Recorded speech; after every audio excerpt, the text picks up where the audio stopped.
I was leaning against the counter at the corner cafe, the one where the espresso machine hissed like it had its own schedule.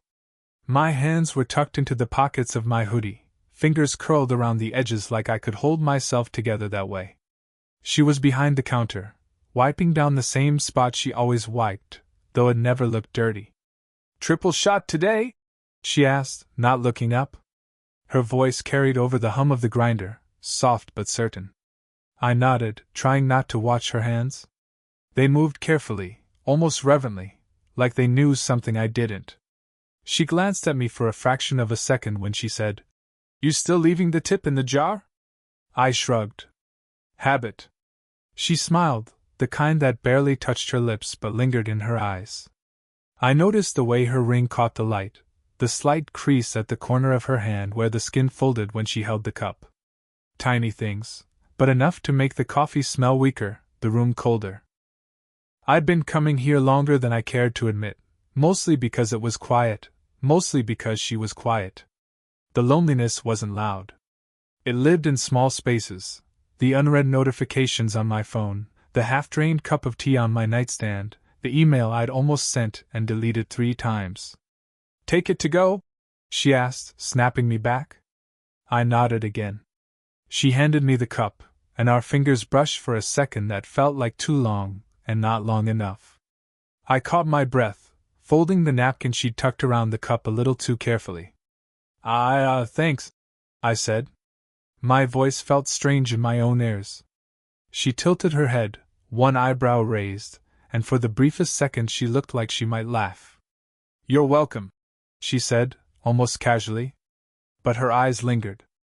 I turned toward the door, and the bell chimed behind me. Outside, the rain had started again, light, persistent, like it had nowhere else to go. I walked without really noticing the wet patches forming on my shoes. My thoughts were still at the counter, on the way her hands moved, on the half-smile she'd given me. I had tried to walk away once, a week ago, after a conversation that had nothing to do with coffee. I told myself it was ridiculous, that I should stop noticing these things, stop memorizing her routines like they were lifelines. But as I pushed the door open, she said, soft but firm, "Finish what you started." I paused, hand on the handle. The words hung in the air, quiet but heavy. My pulse caught in a way that made the street seem sharper, colder, brighter all at once. I didn't know if she meant the coffee, the conversation, or something else. I didn't ask. I just stepped out, letting the rain meet my hoodie, letting the question linger as I walked. By the time I reached the crosswalk, I realized my fingers were still curled as if around something I couldn't name. I knew I'd come back tomorrow. The next morning, I found myself back at the cafe, hood damp from the early drizzle. She was already there, setting out sugar packets in neat little lines. The way she moved, deliberate, careful, almost reverent, made the small space feel bigger, quieter, like it had room for secrets. I slid onto the stool at the counter. "Extra shot again?" she asked, pouring without looking up. "Yeah," I said. My voice felt ordinary, but I noticed how the steam from the cup curled toward her face, and I almost didn't take a sip. "Did you ever travel alone?" she asked suddenly, arranging the spoons in a tin. I blinked. "Alone?" She nodded, leaning on the counter, one hand resting against the edge. "Not for work. Just leaving and going somewhere you don't know anyone.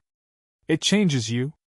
I thought of the week I'd spent in the mountains, hiking trails no one else had chosen, sleeping under stars I couldn't name. "Yeah. I guess it does," I said.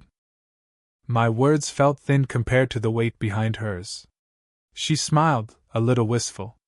"I went to Venice once. Not for long. Just a few days. But I remember walking across a bridge at night, thinking about everything I'd left behind. Funny, the things you carry with you." I nodded, imagining her there, coat cinched at the waist, hair falling across her shoulders in the evening breeze, lights reflecting on the canal. My chest tightened. "You ever think," she said, tilting her cup toward me, "that some things, maybe we notice them too late?" I wanted to say yes. I wanted to say a dozen things I didn't have words for. Instead, I traced the rim of my cup and pretended to consider sugar. Maybe, I murmured. There was silence after that, not uncomfortable, but heavy in the way silence always is when it's shared. I watched her hands fold the napkins again, careful, deliberate, and I wondered if she felt it too, the hesitation, the pull of attention that shouldn't be there. I should. I started, then stopped. Something in her eyes held me back. Instead, she slid the cup of tea closer to me, fingers brushing mine for just a second. Too short for a spark, too long for nothing. I caught the warmth anyway. I don't know why that moment stayed with me, I thought as I lifted the cup. Maybe because it felt like someone finally saw me. She smiled at nothing in particular, then glanced at the door as if expecting someone. I didn't move. I couldn't. There was risk in the way she lingered, in the way I lingered, my age, her life, the quiet lines that separated us, but it didn't matter right then.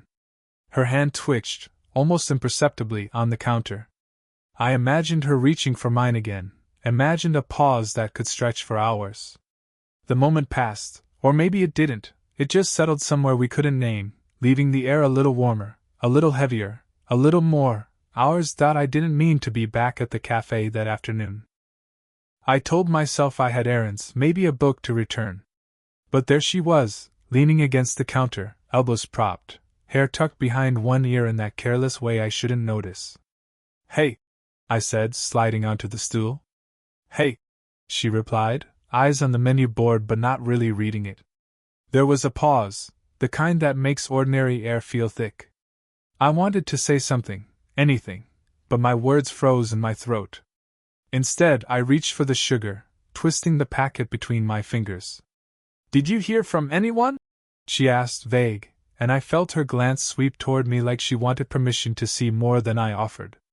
No. My voice barely left me.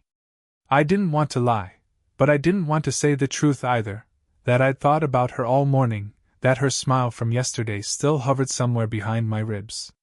She hummed softly, and I noticed the way her shoulders tightened, like she was bracing herself for something she didn't want.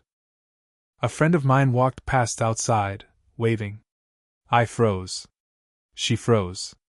A half-second glance exchanged, loaded with questions either of us answered. He kept walking, but the echo of his presence left the counter colder. I thought maybe that was it, the invisible line I wasn't supposed to cross. I kept my gaze on my cup, tracing the condensation with the tip of my finger. She stirred her tea slowly, watching me watch, eyes lingering in a way that made my stomach twist. Do you ever think about? I started, then stopped.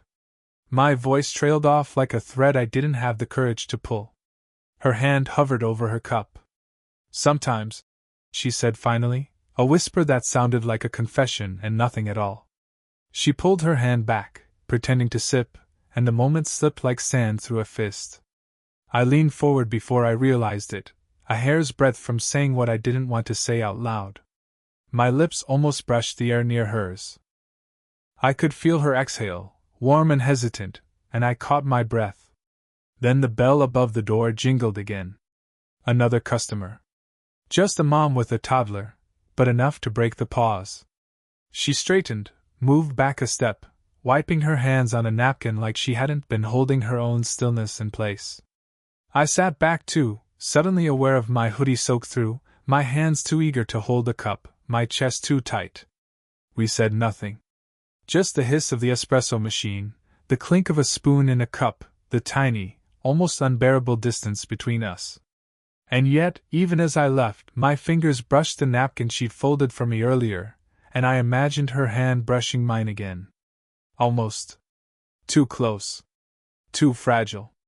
And I thought, maybe we both knew, even in that silence, that something was starting we couldn't quite name. The park was nearly empty that evening, the benches slick from earlier rain.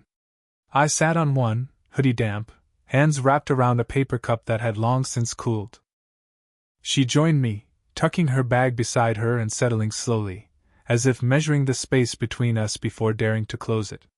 You were late, she said softly, eyes on the puddles at our feet. I lost track of time. I mumbled, and I wasn't sure if that was true. Part of me had lingered, thinking about her smile, the way her fingers moved when she stirred tea, the subtle crease of thought in her brow. She glanced at me then, and I saw it, something raw, almost unguarded. A flicker of fear, or maybe desire, or both. Her hand hovered over her bag like she could pull herself back from the edge, and I wanted to reach for it, for her, for any part of the hesitation she didn't say out loud. "I saw him today," she said finally, voice careful, eyes down. "The guy I mentioned before, from work." A twist in my chest. Jealousy? Or the ache of knowing I was holding myself too close to a line I couldn't cross? And? She shrugged, almost imperceptibly. "Nothing. But I thought about what I'm doing here. With us. With you." Her voice trembled, just a hair, like the world had tilted slightly. I swallowed. The words I'd been holding all week pressed against my throat. I think about you all the time," I said before I could stop. Quiet, simple. Too much. Her eyes flicked up, sharp, startled, then soft again. She didn't say anything, just shifted slightly, brushing a damp strand of hair behind her ear, revealing the line of her neck, the delicate curve that made me catch my breath. "I shouldn't." She started, then paused, chest rising and falling slowly. "I don't know if I should want this." "You." I leaned forward, almost, and stopped myself. Hands curled around the cup like it could anchor me. "Why?" Her eyes met mine finally, and I saw it, fear, longing, the quiet war of someone standing at the edge of something they're not sure they can survive. Because it's easy to feel this, and hard to let go. And maybe I'll regret it. I wanted to tell her everything. I wanted to close the space between us and see if she would let me, if the world outside would melt away. But all I did was shift slightly, letting my shoulder brush hers, a touch so light it could have been accidental. She didn't move away. Didn't move closer. She just exhaled, small and deliberate, and the pause stretched between us, heavy with words neither of us could say. The rain had stopped, and a single street lamp reflected on the wet pavement. I thought about leaning closer, about asking her to stay, about what might happen if I did. But instead I just whispered, almost to myself, "Do you ever think about what could happen if we didn't stop?" She didn't answer. Not yet. The next few days were strange. She didn't appear at the cafe when I stopped by. I hovered, hood damp from rain that had nothing to do with the forecast, wondering if I'd imagined our park bench conversation entirely. I traced the rim of my cup as the espresso machine hissed, but there was no familiar tilt of her head, no casual acknowledgement that made the air lighter. Then I saw her across the street, laughing at something I couldn't hear, hair tucked behind one ear, a bag swinging against her side. Not at the cafe. Not waiting for me. She looked lighter, distant, and I realized she hadn't been avoiding me consciously. She was elsewhere, and I wasn't invited along. A note of panic pricked at the edges of my chest. I wanted to call, text, message, anything. My thumbs hovered over the keyboard for 10 minutes before retreating. What would I say? How could I intrude into the spaces she'd quietly filled with someone, or something, else? It wasn't just that she pulled away. Something shifted in the air when she did appear. Less eye contact, more measured movements, her voice softer but clipped. I noticed the slight crease of worry at the corner of her brow. And then one afternoon, someone came up behind her at the counter. A man, maybe her brother, maybe someone else, and for a second, she laughed like she had to, and her laugh wasn't mine. I walked home through streets heavy with the smell of wet asphalt, imagining every scenario I shouldn't imagine, the ex she hadn't mentioned, a child she never talked about, a life I wasn't supposed to know. Hope twisted into confusion, and confusion twisted into quiet withdrawal. I stayed away from the cafe longer than usual, waiting, watching, not sure what I wanted. I sent a message I didn't finish typing 3 times, deleted it each time, finger hovering over send like it could undo the pause between us. I wanted to. The words were gone. The seat at the cafe where I usually sat remained empty, not because it was reserved, but because I couldn't bring myself to occupy it. I traced the wood grain of the tabletop with my finger anyway, imagining she might appear, imagine I'd still be here if she looked up. And maybe she was imagining the same thing. I didn't feel heartbroken, I thought as I walked past her apartment that evening, the window blinds closed, soft lights spilling onto the street. I felt paused. Like life forgot to finish the sentence. I didn't knock. I didn't call. I left the street empty, letting the quiet settle around me. The cup I carried at my side had grown cold. My hoodie, soaked through from the rain, had dried in patches, leaving me a patchwork of damp and dry. Everything felt suspended, her absence, my hesitation, the air between us. And yet I couldn't stop thinking that tomorrow, or the day after, or someday, something would shift again. Maybe in a glance, a smile, a hand brushing against mine. Or maybe not. I found her in her kitchen, surprisingly ordinary. Steam from a kettle curled toward the ceiling, the hum of the fridge a steady background. She was slicing bread, hands steady, deliberate, eyes on the counter like she had something to hold on to. I lingered in the doorway, hands in my pockets, hoodie still damp from a drizzle that seemed determined to follow me everywhere. She didn't look up. I wasn't sure if she'd notice me. "Hi," I said finally, soft, careful. She hummed, tilting her head slightly. "Hey." The silence stretched, full of all the words we hadn't said. I wanted to tell her, all of it, but the kitchen was too small for that kind of confession. So I stayed quiet, letting the hum of the kettle fill the spaces where speech should have been. I wasn't sure you'd come," she said, voice low, almost a question. I swallowed. "I wasn't sure either." Her knife paused mid-slice. The loaf sat uneven on the cutting board, crumbs scattered like tiny reminders of imperfection. She looked at me, finally, eyes soft but guarded. "You care too much," she said, almost accusatory, almost a shield. "I do," I said simply. The words weren't loud, but they were enough. Enough that she didn't have to ask what I meant. Her shoulders sagged slightly, the tension in her hands easing as she set the knife down. I stepped closer, careful to stay just far enough that she could choose to move away. She didn't. She didn't step back, and I didn't step forward. "I shouldn't," she started, then stopped, exhaling slowly. "I shouldn't want this to matter so much." I didn't answer. I only lifted my hand slightly, resting the back of it against the counter near hers.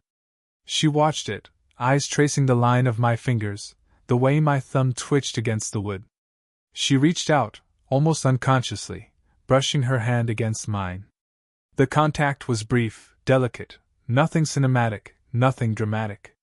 Just a touch that said what we hadn't dared speak. I exhaled, letting the tension leave me in a slow rush. "Okay," I whispered, voice low, almost to myself. She gave a small smile, not wide, not performative. Just enough. Enough to let me know she had made the same choice, to risk, to stay, to acknowledge the unspoken thread between us. The kettle whistled. We ignored it. The bread was slightly uneven, crumbs on the counter. The rain had stopped outside. And for a moment, the room was quiet, ordinary, and ours. No promises. No declarations. Just presence. Just a hand, a smile, a soft acknowledgement that what mattered most had been said without words. I realized then, in that ordinary kitchen, that the choice wasn't about love or rules, or age, or consequences. It was about showing up. About being seen. And finally, being willing to be noticed. She glanced at me again, small movement, small acknowledgement. "Okay," she murmured. And that was enough. Weeks later, I found myself back at the park bench where we'd almost said everything and nothing. The rain had come and gone, leaving puddles that reflected the gray sky and the gentle sway of the trees. I arrived at 8:47 a.m., my cup of black coffee warm in my hands, just like she taught me to notice. The small comforts, the quiet markers of time. She was already there, sitting with her thermos open, stirring tea slowly, eyes tracing the steam like it carried thoughts she hadn't spoken aloud. I didn't announce myself. I didn't need to. She glanced up, half smile, And I knew she had been waiting for this exact moment too. We didn't rush. Words came in small doses, fragments, the kind that hinted at shared jokes, gentle teasing, and the occasional pause where silence said more than any confession could. I remembered how we'd almost kissed, how we'd almost left, how we'd almost given in to everything at once. Now, the almost felt like markers of a path we had walked carefully, deliberately. "Coffee tastes better than I remembered," she said, not looking at me. I chuckled softly, sitting beside her. "Tea looks better," I replied, noticing how her fingers curved around the cup like it was a delicate artifact. There was no grand declaration. No cinematic flair. Just two people who had chosen to keep showing up, learning the rhythm of each other's pauses, breaths, and quiet laughter. We lingered on the bench long after the steam had vanished from our cups, letting the city wake around us, letting our small universe expand and contract as it always had. Sometimes, I'd catch her glancing at the crumbs on the bench, or the way my sleeve brushed against hers, subtle gestures loaded with meaning only we understood. And I realized that life wasn't perfect. The rain would come, cups would cool too quickly, texts would remain unsent, but there was peace in the constancy of presence, in the quiet weaving of routines we had chosen to share. As I stood to leave, she held my hand briefly, thumb brushing mine, the simplest of gestures. I smiled, a small acknowledgement, and she returned it with a softness that spoke louder than words. Walking away, I realized that love didn't need fireworks. It didn't need declarations. It only needed recognition, of absence, of presence, of everything in between. And for us, it was enough. I glanced back once more at the bench, at the thermos, at the steam curling into the morning air, and thought, quietly, just for me, that we had learned how to arrive, how to linger, how to be seen. And that was everything. Did this story stay with you? What kind of quiet, real love stories do you want to hear next?